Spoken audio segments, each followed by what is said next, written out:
welcome to the beautiful Sports Focus.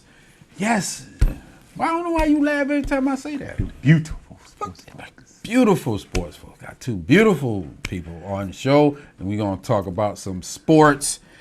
We start off with some sad news. We lost one of hip-hop's pioneers. You know, from my time, I love the Ghetto Boys, and Bushwick Bill passed away, 52 years old. Pancreatic cancer. Yes. Yes. So we lost him, and this is a little bad stretch. About to run through to start the show, but, you know, like I always say, you got to have the good, but you got to have the bad, too. So we got also Bill Buckner passed away. He's famous for that 1986 against the Mets and the ball rolling through his legs. You know, it happens. You know, ask J.R. Smith.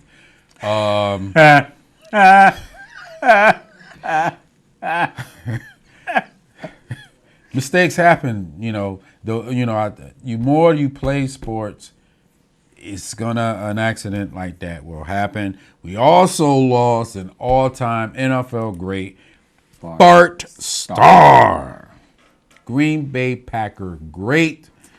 Might have the first two Super Bowls. The first two Super Bowls, and he was the first MVP of these Super Bowls. Both of them. I think he won 2 out of the last 3 NFL championships. That's right.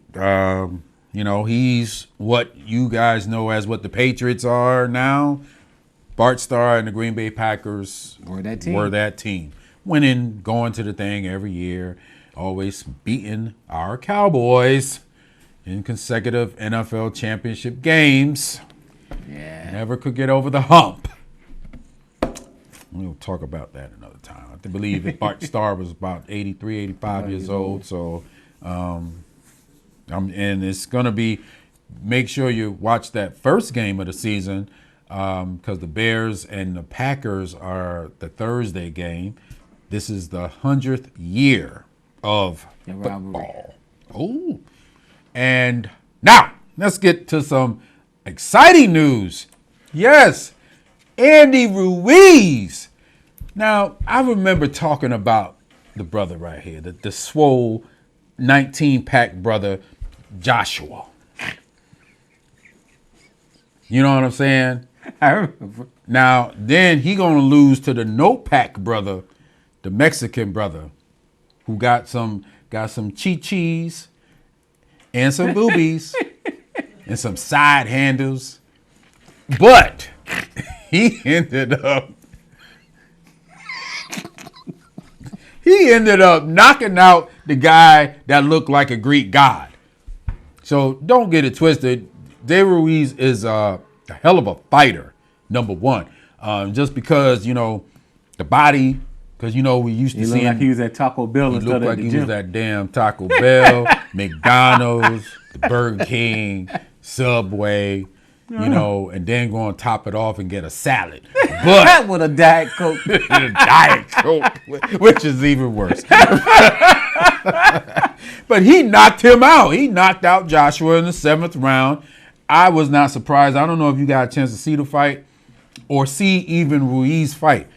The first Mexican heavyweight champion, 2019. The first Mexican heavyweight champion. So congratulations to him. He pounded him. It looked like Joshua quit in my book. It looked like he quit. I guess he said that none of his punches was helping with Fat Boy. All that fat was absorbing in it. He was just. And Joshua knocked Ruiz down. Yeah. So, hey, I knew he was a tough fighter. And I'm not surprised that he got it. He knocked him out. I am surprised he knocked him out, though. Yeah, I feel it would be a nice, tight fight. You know, because he's 6 whatever. So I guess that pretty much knocks him out. But there is a rematch clause. So there will be a rematch, and we'll see how that one turns out. That Mexican beat the brakes off him. I don't think he wants that rematch. We'll see. I heard what George Foreman said. George Foreman, let it go. Let it go. George Foreman said, let that one go. Go on, and you only got one loss. That's right. Just leave it alone. Leave that guy alone, because I don't think he can beat Ruiz. I don't think so either. Just the way, it's like, it reminds me of Sugar Shane Mosley and Vernon Forrest. Shane Mosley was he was the guy. Here comes this Vernon Forrest guy, and Vernon Forrest put it to him 2 times. Or Michael Moore and George Foreman. Or Buster Douglas and Mike Tyson. Well, yeah, that would have been nice if Tyson could have fought Buster again. I think, Tyson would have took him, though. Tyson would have beat the brakes off him because he wouldn't have let it happen again. We never hindsight know. 2020. There you go. We wouldn't know. We never know. Now, let's go into some ridiculous stuff. Yes, some ridiculous sugar. The Buffalo Bills is in the news. Now, know you heard about Cole Beasley. He's really chomping at the bit there, talking about his former employer, the Dallas Cowboys. But Buffalo done did it. They done did it again. Remember this guy, O.J. Simpson. I hope you won't go talk about this one. Yeah, I had to talk about it because it ain't really catching much in the media. And the team, Buffalo, I can't believe they did this. Team manager released the number 32 to Sonoris Perry, believe it. An undrafted football player. Can't believe it. Yes. Can't not believe you're going to get that boy OJ's number. Now, we don't even know if this guy's even going to make the team, but the fact that you gave up number 32, and I get it, OJ currently does not look good at all, and good riddance for your ass. But anyway, OJ was a great football player. Great football player. Set the standard with only 12 games, 14 games? 14 games, ran for 2,000 yards. Now, nobody has equaled that. I don't even think Eric Dickerson in his record breaks did it in 14. 15 or 16. So, OJ, deserves all of that, but he damn sure deserves all what he's getting currently. I mean. Oh, yeah.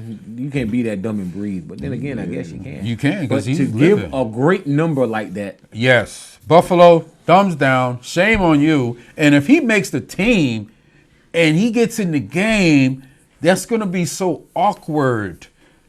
And let's say he scores a touchdown. Oh, number 32, Mr. Perry. Oh.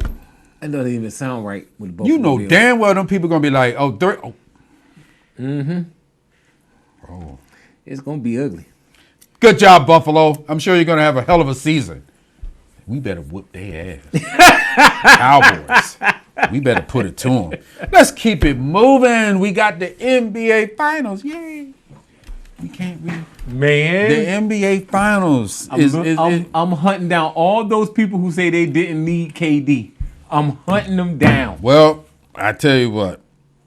It's going to be interesting how this turns out. I'm very curious. We'll find out if Golden State could do it. I don't think so. It ain't over. With a little bit of time that KD was in, they had a nice, solid lead. Once he went down, we saw what happened. But he went down, and we're talking about the Kevin Durant injury. Now, it's crazy how the Golden State, they did a great job as far as not saying it was Achilles, and you didn't hear Kevin Durant say anything. But as the injury happened, we know it was Achilles.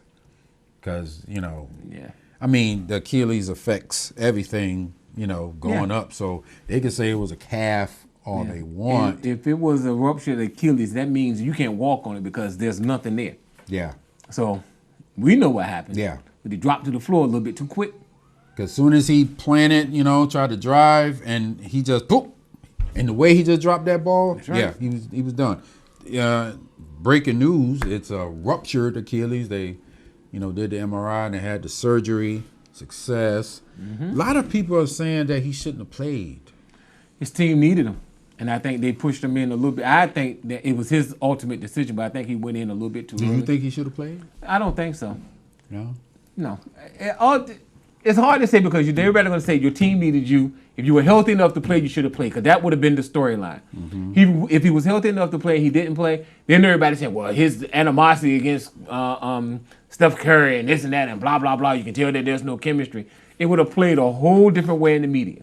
So now it is, well, maybe he came back a little bit too early. Maybe he should have rested. Maybe he should have just left out of the finals. Hindsight 2020. Now he should have kept his butt on the bench. But the storyline that would have followed that would have been terrible. Imagine being told that he was available and did not play per his choice.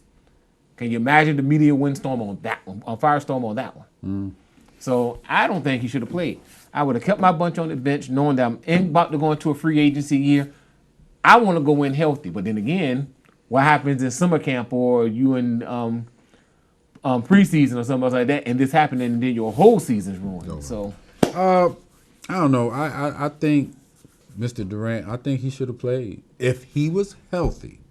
And like you said, it's his decision.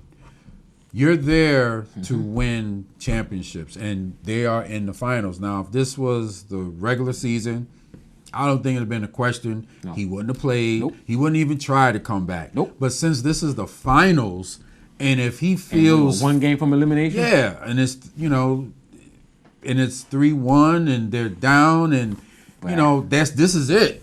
But I have to say, they looked very well when he was in that lineup, and they were doing the thing. I still say Toronto is a better team. Oh, Toronto is a better team. They're a better team. And I don't even think just because of Durant was in the lineup, they were better. Because this is a different Golden State team than the previous years. Because remember, who was their competition? LeBron and them garbage teams. And he the one who picked them. We're not going to get into that discussion again. We can get into it.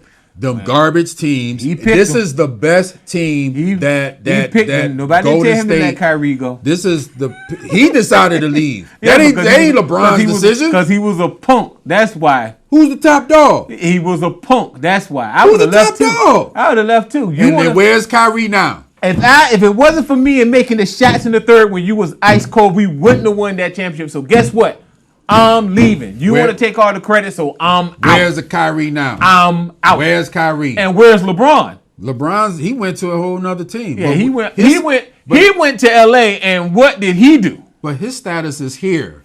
This is bottom Kyrie. line. You said, where did Kyrie go? He went to Boston and he got hurt, blah, blah, blah. He went to LA. LeBron. And LA. Where's Kyrie compared to LeBron? And where is he at now? We got a nice, lovely conversation when this series is over, and I'm going to eat you alive. You ain't got nothing on this one, boy. He way up here. He went somewhere where he can live in someone else's shadow. Who, Kyrie? No. LeBron? Yeah, Laverne. He went over there to L.A. to live in Kobe's shadow, so he can always say, oh, I'm over here and we're going to rebuild, but I'm mainly here because I want my kids to go to school in L.A. People, when this I want people to know that my kids are going to school in L.A. Because I want to go over here. Get out of here.